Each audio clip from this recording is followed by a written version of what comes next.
ជំរាបសួរអ្នកទាំងអស់គ្នាស្វាគមន៍មកកាន់ខ្ញុំ Ultra Boy ហើយថ្ងៃនេះផងដែរយើងមកធ្វើការតាមដានជាមួយនឹងរឿងមួយដែលមានចំណងជើងថា The Fragrant Flower សម្រាប់រឿងនេះគឺខ្ញុំធ្លាប់ធ្វើការពីមុនម្ដងឯអ្នកទាំងអស់គ្នាប៉ុន្តែខ្ញុំធ្វើបានតាមអេពីសូតទេហើយក៏ជប់ធ្វើទៅប៉ុន្តែលើកនេះខ្ញុំនឹងព្យាយាមធ្វើឲ្យអ្នកទាំងអស់គ្នាទស្សនាឲ្យឆាប់ចប់តែម្ដងអញ្ចឹងសង្ឃឹមថាអ្នកទាំងអស់គ្នានឹងពេញចិត្តកុំភ្លេចចុច like និង subscribe មកលើ channel របស់ខ្ញុំម្នាក់មួយហ្នឹងហើយអញ្ចឹងកុំឲ្យខាតពេលយូរអីយើងទៅធ្វើការតាមដានជាមួយនឹងខ្ញុំទាំងអស់គ្នា Let's go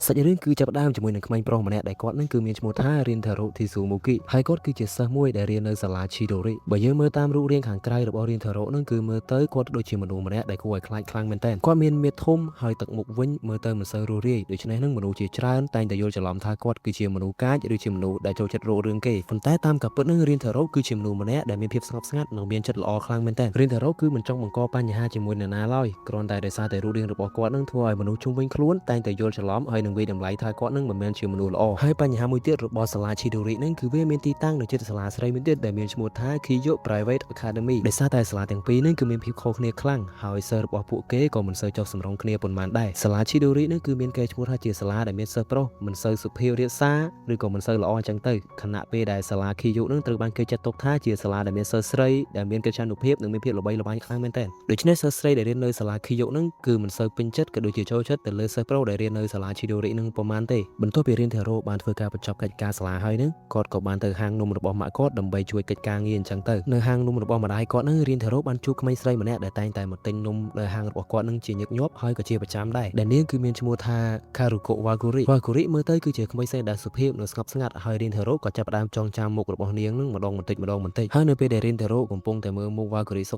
កនឹងWakuriក៏បានរត់ចេញពីហាងរបស់គាត់ភ្លាមពេលនោះRintaroក៏មិនយល់ពីមូលហេតុហើយគាត់ក៏ចាប់ផ្ដើមគិតថាប្រហែលជា Wakuri នឹងខ្លាចរូបរាងរបស់គាត់ដោយមនុស្សជាច្រើនដែលធ្លាប់ជួបគាត់ដែរហើយប៉ុន្តែនឹងតាមការពិតRintaroគឺគាត់បានយល់ច្រឡំតែប៉ុណ្ណោះហើយនៅថ្ងៃបន្ទាប់នឹងWakuriក៏បានត្រឡប់មកវិញហើយក៏បានព្យាយាមពន្យល់Rintaroថានាងមិនបានរត់ចេញពីព្រោះតែនាងខ្លាចRintaroទេប៉ុន្តែនឹងWakuriគឺនាងគ្រាន់តែអៀនទៅលើRintaroតែប៉ុណ្ណោះពាក្យទាំងនេះនឹងហើយគឺធ្វើឲ្យRintaroនឹងគឺចាប់ផ្ដើមភ្ញាក់ផ្អើលព្រោះជាធម្មតាមនុស្សភាគច្រើនតែងតែវាយតម្លៃគាត់តាមរយៈរូបរាងប៉ុន្តែ Wakuri នឹងគឺមិនបានគិតបែបហ្នឹងនោះទេបន្ទាប់ពីនោះមកពួកគេក៏ចាប់ផ្ដើមនិយាយគ្នាបន្តិច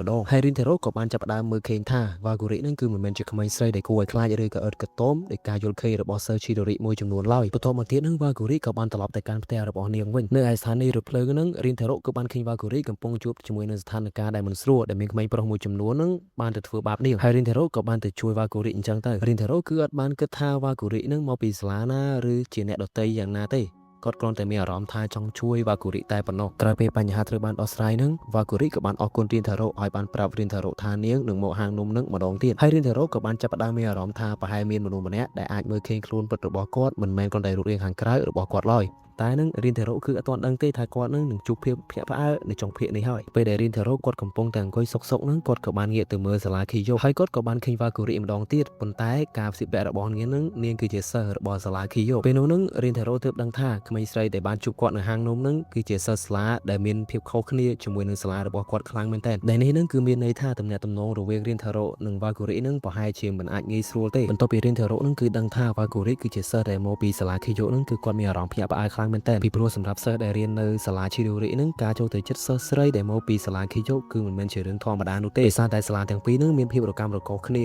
ហើយសិស្សសាលាទាំងពីរនឹងគឺមិនសូវចូលចិត្តគ្នាហើយតែងតែមានការរើសអើងគ្នាទៀតផងប៉ុន្តែបញ្ហារបស់Rintaroនឹងគឺគាត់មិនអាចមើលWakuriនឹងដូចសិស្ស Kiyo ធម្មតាបានទេដោយសារតែគាត់នឹងបានស្គាល់នាងរួចហើយRintaroនឹងថាWakuriគឺជាមនុស្សសុភាពនិងមានចិត្តល្អហើយនាងក៏មិនបានវាយតម្លៃគាត់តាមរូបរាងដែរនៅពេលជាមួយគ្នានោះWakuriក៏បានចាប់ផ្ដើមគិតដូចគ្នាសម្រាប់Wakuri Rintaroមិនមែនជាក្មេងប្រុសដែលគួរឲ្យខ្លាចដោយអីដែលអ្នកដទៃនិយាយនោះទេRintaroគឺជាមនុស្សដែលមានចិត្តល្អហើយនៅពេលដែលនាងត្រូវការជំនួយគាត់ក៏មិនស្ទាក់ស្ទើរនៅក្នុងការជួយនាងដែរបន្ទាប់មកRintaroនិងWakuriក៏បានចាប់ផ្ដើមនិយាយគ្នាបន្ថែមទៀតទោះបីជាពួកគេមកពីសាលាខុសគ្នាក៏ដោយប៉ុន្តែការសន្ទនារបស់ពួកគេនឹងគឺមើលទៅធម្មតានិងសាមញ្ញណាស់ពួកគេក៏ចាប់ផ្ដើមស្គាល់គ្នាហើយនឹងចាប់អារម្មណ៍គ្នាបន្តិចម្ដង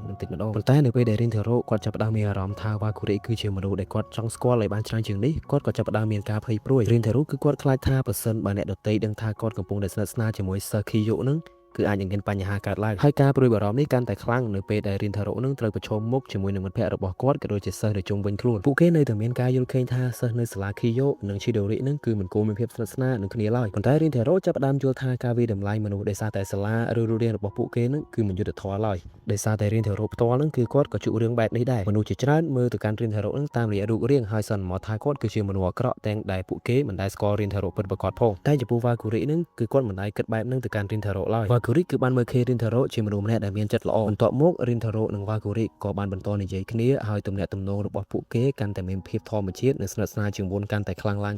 Rintaro ដែលធ្លាប់មិនសូវមានទំនុកចិត្តលើខ្លួនឯងព្រោះតែតែងតែត្រូវអ្នកដទៃនឹងយល់ច្រឡំហើយក៏ចាប់ផ្ដើមមានអារម្មណ៍ថាប្រហែលជាមានមនុស្សម្នាក់ដែលអាចយល់ពីគាត់ពិតប្រាកដបានហើយប៉ុន្តែទោះជាយ៉ាងណាភាពខុសគ្នារវាងសាលា Chidori និងសាលា Kiyo នឹងគឺនៅតែជាឧបសគ្គដ៏ធំមួយព្រោះនៅពេលដែលមនុស្សជុំវិញពួកគេចាប់ផ្ដើមនឹងថា Rintaro និង Valkyrie កំពុងតែស្គាល់គ្នាវាអាចធ្វើឲ្យរឿងនឹងកាន់តែស្មុគស្មាញ Rintaro និង Valkyrie មិនបានចាប់ផ្ដើមទំនាក់ទំនងដោយសារតែពួកគេមកពីសាលាដូចគ្នាឬមានបរិយាកាសដូចគ្នាឡើយពួកគេចាប់ផ្ដើមស្គាល់គ្នាដោយសារតែពួកគេមើលឃើញពីចិត្តពិតរបស់គ្នា Rintaro ចាប់ផ្ដើមយល់ថាមិនមែនមនុស្សគ្រប់គ្នាសុទ្ធតែវេតម្លៃគាត់តាមរូបរាងឡើយហើយ Valkyrie ក៏កំពុងតែក្លាយជាមនុស្សដ៏សំខាន់ម្នាក់នៅក្នុងជីវិតរបស់ Rintaro ផងដែរប៉ុន្តែសំណួរនៅតែមានប្រសិនបើមិត្តភ័ក្តិនិងសិស្សនៅសាលា Chidori និង Kiyo នឹងដឹងពីទំនាក់ទំនងរបស់ពួកគេតើនឹងមានរឿងអីកើតឡើងទៅបន្ទាប់ពី Rintaro និង Valkyrie បានចាប់ផ្ដើមស្គាល់គ្នាកាន់តែច្រើនទំនាក់ទំនងរបស់ពួកគេក៏ចាប់ផ្ដើមមានភាពស្និទ្ធស្នាលជាមួយគ្នាជាងមុនប៉ុន្តែបញ្ហាដ៏ធំមួយគឺនៅតែមាននោះគឺពួកគេមកពីសាលាមួយដែលមានភាពមិនចុះសម្រុងគ្នាដោយសារតែ Rintaro គឺគាត់គឺជាសិស្សដែលរៀននៅសាលា Chidori ខណៈដែល Valkyrie គឺជាសិស្សដែលរៀននៅសាលា Kiyo នៅពេលដែល Rintaro ចាប់ផ្ដើមគិតអំពីរឿងនេះ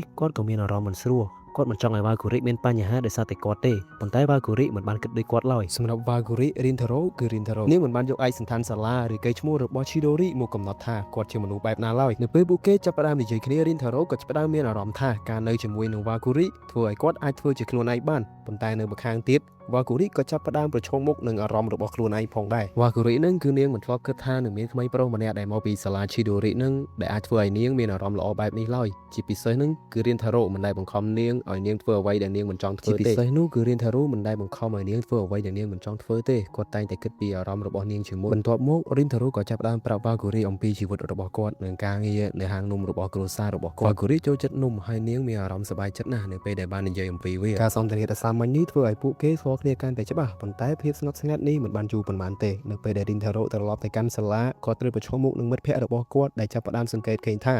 Rintaro នឹងមានអ្វីប្លែកមួយ Rintaro នឹងគឺគាត់អត់សូវនិយាយអីច្រើនអំពី Valkyrie ទេប៉ុន្តែប្រតិកម្មរបស់គាត់នឹងធ្វើឲ្យមិត្តភ័ក្តិគាត់នឹងគឺចាប់ផ្ដើមសង្ស័យខ្លាំងមែនទែនមិត្តភ័ក្តិរបស់ Rintaro នឹងគឺគាត់ចង់ដឹងថាតើ Rintaro កំពុងលាក់អីប៉ុន្តែ Rintaro ក៏ចាប់ផ្ដើមមានអារម្មណ៍ថាប្រសិនបើគាត់ប្រាប់ការពិតអ្វីៗនឹងកាន់តែស្មុគស្មាញព្រោះគាត់ដឹងថាប្រសិនបើមិត្តភ័ក្តិរបស់គាត់ដឹងថាគាត់កំពុងតែស្គាល់ Valkyrie ដែលជាសិស្សដែលរៀននៅសាលា Kiyo ពួកគេនឹងមិនយល់ស្របទេទន្ទឹមនឹងនេះនឹងគឺ Valkyrie ក៏កំពុងតែគិតរឿងនឹងដូចគ្នានាងនឹងថាប្រសិនបើមិត្តភ័ក្តិរបស់នាងដែលរៀននៅសាលា Kiyo ដឹងថានាងកំពុងតែស្និទ្ធស្នាលជាមួយសិស្សដែលរៀននៅសាលា Chidori នឹងវាក៏អាចនឹងបង្កជាបញ្ហាផងដែរតែទោះបីជាមានឧបសគ្គយ៉ាងនេះក៏ដោយ Rintaro និង Valkyrie មិនបានឈប់និយាយគ្នាទេពួកគេចាប់ផ្ដើមយល់ថាទំនាក់ទំនងដែលកើតឡើងរវាងមនុស្សពីរនាក់មិនត្រូវបានកំណត់ដោយឈ្មោះសាលាឬការយល់ឃើញរបស់អ្នកដទៃឡើយ Rintaro ដែលធ្លាប់គេវាយតម្លៃតាមរូបរាងក៏ចាប់ផ្ដើមយល់អំពីរឿងមួយប្រសិនបើគាត់ខ្លួនឯងមិនចូលចិត្តឲ្យអ្នកដទៃវាយតម្លៃគាត់ដោយមិនស្គាល់គាត់នោះគាត់ក៏មិនគួរវាយតម្លៃអ្នកដទៃដោយសារតែពួកគេមកពីសាលាផ្សេងគ្នាដែរ Valkyrie ក៏មានគំនិតដូចគ្នាដែរពួកគេមិនបានមើលគ្នាតាមរយៈពាក្យសម្ដីឬពាក្យចចាមអារ៉ាមនោះទេពួកគេមើលគ្នាតាមអ្វីដែលបានកើតឡើងពិតប្រាកដហើយសម្រាប់នៅចុងអេពីសូតនេះ